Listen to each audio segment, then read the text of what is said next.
And we explain the observer is the past, is the censor, is the result of 1,000 years of propaganda. The higher self, the lower self, the soul, the Atman, all the rest of it. You know, sir, what it means to live without separation, in which there is no me and you and we and they, my family and your family. You know what it means to live that way? You must have great love. Love isn't sentiment. Love isn't emotion. Love isn't pleasure, which we'll go into all that another time. But to see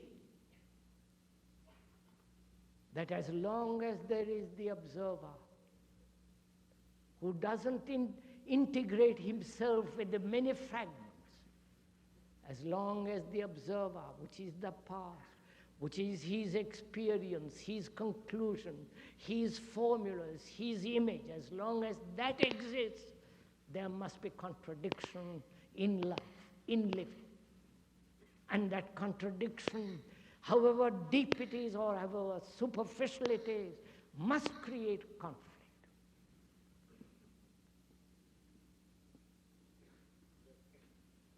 Is it not true? If you follow that, you're asking for martyrdom in our society.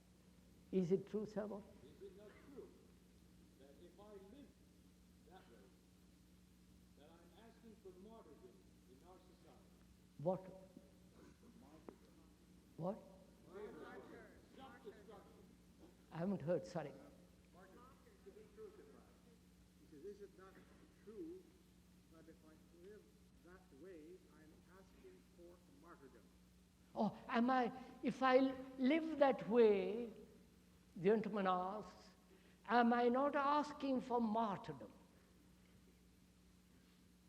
Now look at that question. Sorry, sir, I'm not referring to you personally, but listen to that question. If I live that way, am I not asking for martyrdom? First, live it.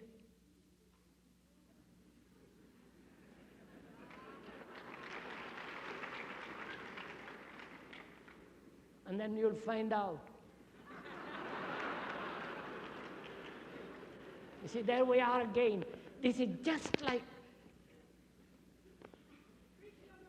wait, sir, I'm answering. This is just what we do. We have an idea, and we are trying to live according to that idea. If I do this, will this happen? But we never live it.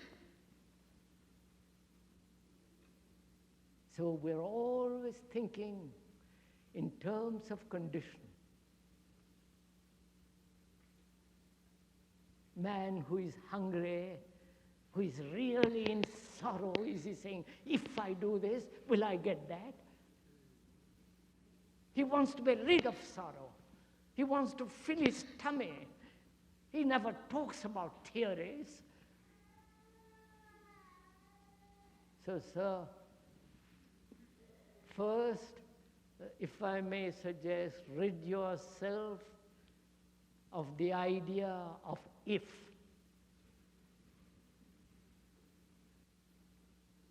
Don't live somewhere in the future. The future is now.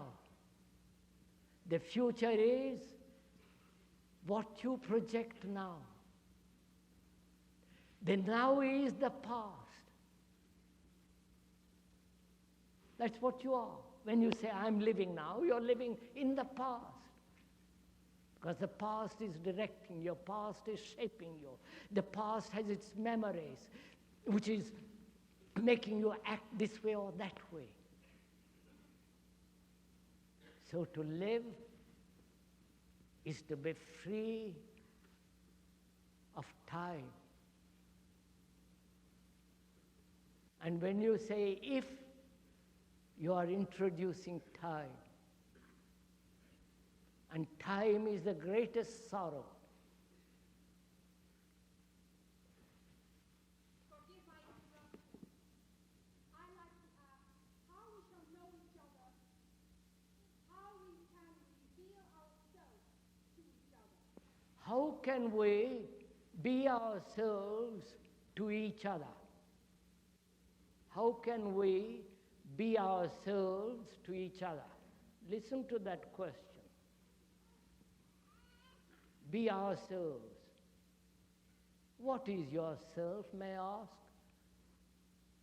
When you say ourselves to another, what is yourself? Your anger? Your bitterness? Your frustrations? Your despairs? Your violence? Your hopes? Your utter lack of love? Is that what you are? No, sir. Don't say, how can I be myself with another? You don't know yourself. You're all this. And the other is also all that.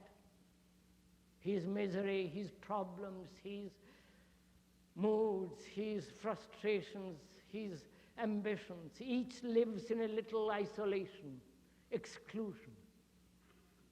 And it's only when these barriers, these resistances disappear, then you can live with another happily. So there is no, big pardon, sir, sorry. Why did you mention the unconscious? Why did you separate the conscious mind from the unconscious? You do not believe in separation. I'll tell you. Why do you divide the unconscious from the conscious when you don't believe in separation? That's what you do. I don't.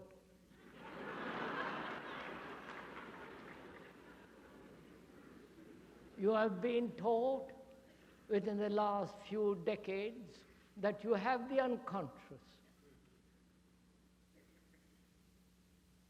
And you have volumes and volumes written about it.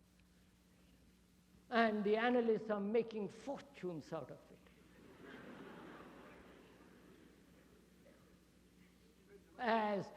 Let me finish, sir, if you don't mind. As the confessions in the past have helped. Now, just a minute.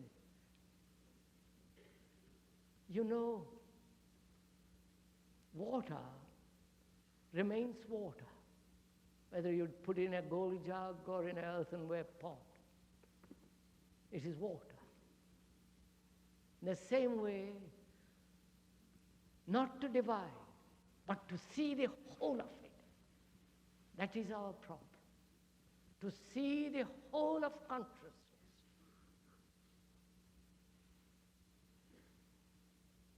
Not a particular fragment of that consciousness, as the conscious or the unconscious.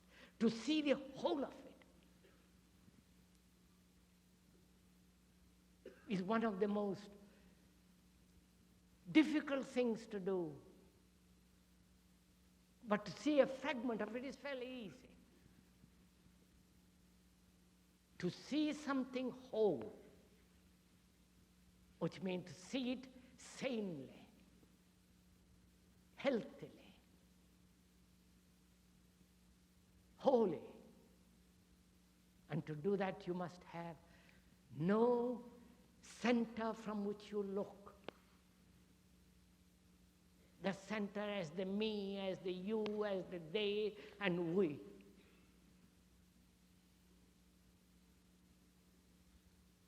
So, sirs, we'll meet again perhaps on Wednesday. But this is not a discourse. This is not a talk or a lecture to which you listen casually and go away. You are listening to yourself. If you are want to listen to yourself, if you have the ears to hear what it is saying, you are listening to yourself. Therefore, what it is saying, with that you cannot agree or disagree. It is there. Therefore, we are sharing it together. We are communicating together. We are working together. Therefore, in that there is great freedom, great affection, compassion, and it's after all out of that comes understanding.